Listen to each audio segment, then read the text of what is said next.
ಸಿದ್ದರಾಮಯ್ಯ ಬೆನ್ನಲ್ಲೇ ಖರ್ಗೆ ಆಶೀರ್ವಾದ ಪಡೆದ ಡಿಕೆ. ಸಿಎಂ ಪ್ರಮಾಣ ವಚನಕ್ಕೂ ಮುನ್ನ ಹೈ ಆಶೀರ್ವಾದ. ಸಿದ್ದರಾಮಯ್ಯ ಬೆನ್ನಲ್ಲೇ ಖರ್ಗೆ ಆಶೀರ್ವಾದ ಪಡೆದ ಡಿಕೆ. ಸಿಎಂ ಪ್ರಮಾಣ ವಚನಕ್ಕೂ ಮುನ್ನ ಹೈ ಆಶೀರ್ವಾದ. ಡಿಕೆಶಿಗೆ ಶುಭ ಹಾರೈಸಿದ ಮಲ್ಲಿಕಾರ್ಜುನ ಖರ್ಗೆ. ಸಿದ್ದರಾಮಯ್ಯ ಬಳಿಕ ಡಿಕೆಶಿಗೆ ಖರ್ಗೆ ಕೃಪಾಶೀರ್ವಾದ. ಖರ್ಗೆ ಕಾಲಿಗೆ ಬಿದ್ದು ಆಶೀರ್ವಾದವನ್ನ ಡಿಕೆ ಶಿವಕುಮಾರ್ ಅವರು ಪಡೆದಿದ್ದಾರೆ.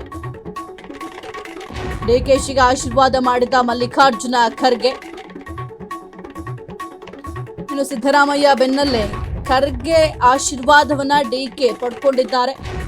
ಸಿಎಂ ಪ್ರಮಾಣ ವಚನಕ್ಕೂ ಮುನ್ನ ಹೈ ಆಶೀರ್ವಾದ. ಸಿದ್ದರಾಮಯ್ಯ ಬಳಿಕ ಡಿಕೆಶಿಗೆ ಖರ್ಗೆ ಕೃಪಾಶೀರ್ವಾದ ನೀಡಿದ್ದಾರೆ. ಖರ್ಗೆ ಕಾಲಿಗೆ ಬಿದ್ದು ಆಶೀರ್ವಾದವನ್ನ ಡಿಕೆ ಶಿವಕುಮಾರ್ ಅವರು ಪಡೆದಿದ್ದಾರೆ.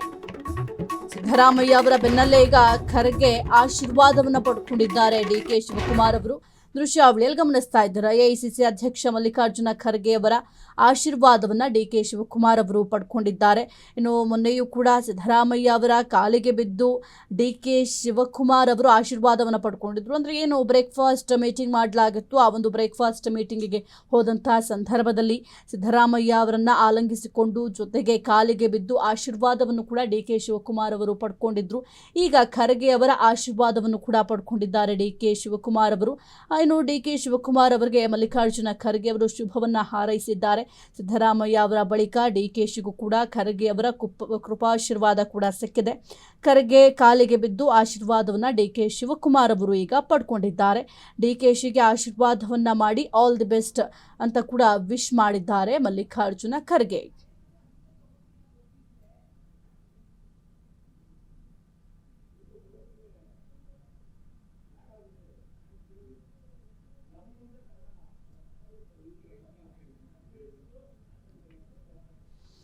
ಸಿದ್ದರಾಮಯ್ಯ ಬೆನ್ನಲ್ಲೇ ಈಗ ಎಐಸಿಸಿ ಅಧ್ಯಕ್ಷ ಮಲ್ಲಿಕಾರ್ಜುನ ಖರ್ಗೆ ಅವರ ಕಾಲಿಗೂ ಕೂಡ ಬಿದ್ದು ಆಶೀರ್ವಾದವನ್ನು ಪಡ್ಕೊಂಡಿದ್ದಾರೆ. ಏಕೆಂತಂದರೆ ಡಿಕೆ ಶಿವಕುಮಾರ್ ಅವರ ಜೀವನದಲ್ಲಿ ಮಹತ್ತರವಾದಂತಹ ಹುದ್ದೆ ಇದು. ಅವರು ಸಾಕಷ್ಟು ವರ್ಷಗಳಿಂದ ಪಕ್ಷಕ್ಕಾಗಿ ಶ್ರಮಿಸಿದ್ದಾರೆ, ಪಕ್ಷಕ್ಕಾಗಿ ದುಡಿದಿದ್ದಾರೆ, ಪಕ್ಷನಿಷ್ಠನಾಗಿದ್ದಾರೆ. ಅದರ ಜೊತೆಗೆ ಪಕ್ಷ ಸಂಘಟನೆಯಲ್ಲಿ ತಮ್ಮನ್ನು ತಾವು ತೊಡಗಿಸಿಕೊಂಡಿದ್ದಾರೆ. ಕಾಂಗ್ರೆಸ್ನ ಮೂಲ ಕಾಂಗ್ರೆಸ್ಸಿಗ ಅಂತ ಹೇಳಬಹುದು ಡಿಕೆ ಶಿವಕುಮಾರ್ ಅವರನ್ನ. ಏಕೆಂತಂದರೆ ಮೂಲತಃ ಕಾಂಗ್ರೆಸ್ನಲ್ಲೇ ಅವರ ರಾಜಕೀಯ ಜರ್ನಿ ಶುರುವಾಗಿತ್ತು. ಹಾಗಾಗಿ ಒಂದು ಬಹಳ ಉತ್ತಮವಾದ ಸ್ಥಾನ ಸಿಗ್ತಾ ಇದೆ. ಇಂತಹ ಹುದ್ದೆಯನ್ನು ಅಲಂಕರಿಸಬೇಕು ಅಂತಂದರೆ ಹಿರಿಯ ರಾಜಕಾರಣಿಗಳ ಆಶೀರ್ವಾದ ಬೇಕು. ನಿಮ್ಮ ಏನು ಆಶೀರ್ವಾದ ಇದ್ದರೆ ನಾನು ಯಶಸ್ವಿಯಾಗಿ ಆಡಳಿತವನ್ನು ನಡೆಸಲಿಕ್ಕೆ ಸಾಧ್ಯ ಆಗುತ್ತೆ ಅನ್ನುವಂತಹ ಮನೋಭಾವದಲ್ಲಿ ನಿನ್ನೆ ಬ್ರೇಕ್ಫಾಸ್ಟ್ ಮೀಟಿಂಗ್ ಹೋದಂತಹ ಸಂದರ್ಭದಲ್ಲಿ ಸಿದ್ದರಾಮಯ್ಯ ಅವರ ಕಾಲಿಗೆ ಬಿದ್ದು ಕೂಡ ಆಶೀರ್ವಾದವನ್ನು ಪಡ್ಕೊಂಡ್ರು. ಈಗ ಜೊತೆಗೆ ಮಲ್ಲಿಕಾರ್ಜುನ ಖರ್ಗೆ ಅವರ ಕಾಲಿಗೆ ಬಿದ್ದು ಕೂಡ ಆಶೀರ್ವಾದವನ್ನು ಪಡ್ಕೊಂಡಿದ್ದಾರೆ.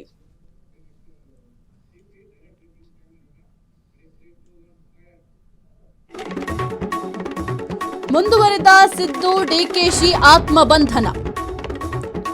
ರಾಜೀನಾಮೆ ಬಳಿಕ ಸಿದ್ದು ಡಿಕೆಶಿ ಸಾಥ್. ಮಧ್ಯಾಹ್ನದ ಊಟ ಒಟ್ಟಿಗೆ ಸೇವಿಸಿದ್ದಾರೆ ಜೋಡೆತ್ತು. ದೆಹಲಿಯಲ್ಲಿ ಸರಣಿ ಸಭೆಯ ಬಳಿಕ ಜೊತೆಯಾಗಿ ಊಟ. ಕೆಎಚ್ ಮುನಿಯಪ್ಪ, ಯತೀಂದ್ರ ಸಿದ್ದರಾಮಯ್ಯ ಅವರು ಕೂಡ ಭಾಗಿ. ಇನ್ನು ಸಿದ್ದರಾಮಯ್ಯ ಮತ್ತು ಡಿಕೆ ಶಿವಕುಮಾರ್ ಅವರನ್ನು ಏನು ಜೋಡೆತ್ತುಗಳು ಅಂತ ಕರೆಯಲಾಗುತ್ತೆ. ಕಾಂಗ್ರೆಸ್ ಸರ್ಕಾರ ಅಧಿಕಾರಕ್ಕೆ ಬಂದಾಗಿನಿಂದಲೂ ಕೂಡ ಸಿದ್ದರಾಮಯ್ಯ ಮತ್ತು ಡಿಕೆ ಶಿವಕುಮಾರ್ ಅಂತಂದರೆ ಜೋಡೆತ್ತುಗಳ ರೀತಿಯಲ್ಲಿ ಕೆಲಸ ಕಾರ್ಯಗಳನ್ನು ಮಾಡ್ತಾ ಇದ್ದಾರೆ. ಸರ್ಕಾರವನ್ನು ಮುನ್ನಡೆಸಲಾಗ್ತಾ ಇದೆ ಅಂತ ಕೂಡ ಚರ್ಚೆ ಆಗ್ತಾ ಇತ್ತು, ಜೊತೆಗೆ ಮಾತು ಕೂಡ ಆಗ್ತಾ ಇತ್ತು. ಸದ್ಯಕ್ಕೆ ಇಲ್ಲೂ ಕೂಡ ರಾಜೀನಾಮೆ ನೀಡಿದ ಬಳಿಕವೂ ಕೂಡ ಸಿದ್ದರಾಮಯ್ಯ ಅವರು ಡಿಕೆ ಶಿವಕುಮಾರ್ ಅವರ ಜೊತೆ ಕುಳಿತುಕೊಂಡು ಊಟ ಸೇವನೆ ಮಾಡ್ತಾ ಇದ್ದಾರೆ. ದೃಶ್ಯಾವಳಿಯಲ್ಲಿ ಗಮನಿಸ್ತಾ ಇದ್ದೀರಾ. ಜೊತೆಗೆ ಕೆಎಚ್ ಮುನಿಯಪ್ಪ ಅವರು ಕೂಡ ಇದ್ದಾರೆ. ಸಿದ್ದರಾಮಯ್ಯ ಅವರ ಮಗ ಯತೀಂದ್ರ ಸಿದ್ದರಾಮಯ್ಯ ಅವರು ಕೂಡ ಈ ಒಂದು ಲಂಚ್ನಲ್ಲಿ ಭಾಗಿಯಾಗಿದ್ದಾರೆ. ಮಧ್ಯಾಹ್ನದ ಊಟವನ್ನು ಎಲ್ಲರೂ ಕೂಡ ಒಟ್ಟಿಗೆ ಕುಳಿತುಕೊಂಡು ಊಟವನ್ನು ಸೇವನೆ ಮಾಡುವ ದೃಶ್ಯಾವಳಿಗಳಿದ್ದಾವೆ. ಜೊತೆಗೆ ಈಗ ಬಹಳ ಮುಖ್ಯವಾಗಿ ಸಿದ್ದರಾಮಯ್ಯ ಅವರು ಆಲ್ರೆಡಿ ರಾಜೀನಾಮೆ ನೀಡಿದ್ದಾರೆ. ರಾಜೀನಾಮೆ ನೀಡೋದಕ್ಕೆ ಮುನ್ನವೂ ಕೂಡ ನಾವಿಬ್ಬರು ಜೋಡೆತ್ತುಗಳು ಅಂತ ಸಾಕಷ್ಟು ವೇದಿಕೆಗಳಲ್ಲಿ ಕೂಡ ಡಿ ಕೆ ಶಿವಕುಮಾರ್ ಅವರು ಹೇಳಿದ್ದಾರೆ.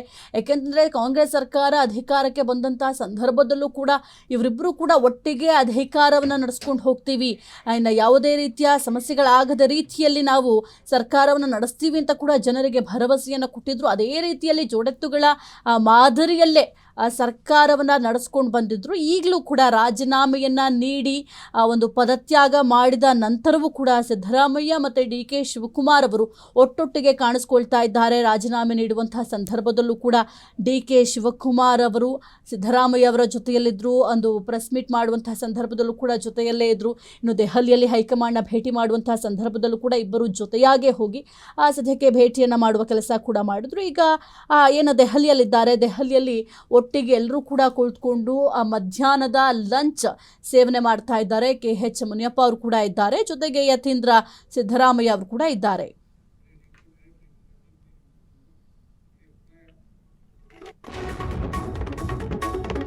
ದೆಹಲಿಯಲ್ಲಿ ಕಾವೇರಿದ ಕರುನಾಡ ರಾಜ್ಯ ರಾಜಕಾರಣ. ಹೈಮಟ್ಟದಲ್ಲಿ ಮಂತ್ರಿಗಿರಿಗಾಗಿ ಶಾಸಕರಿಂದ ಲಾಬಿ. ರಾಜ್ಯದ ದೆಹಲಿ ನಾಯಕರ ಮೂಲಕ ಶಾಸಕರ ತಂತ್ರ.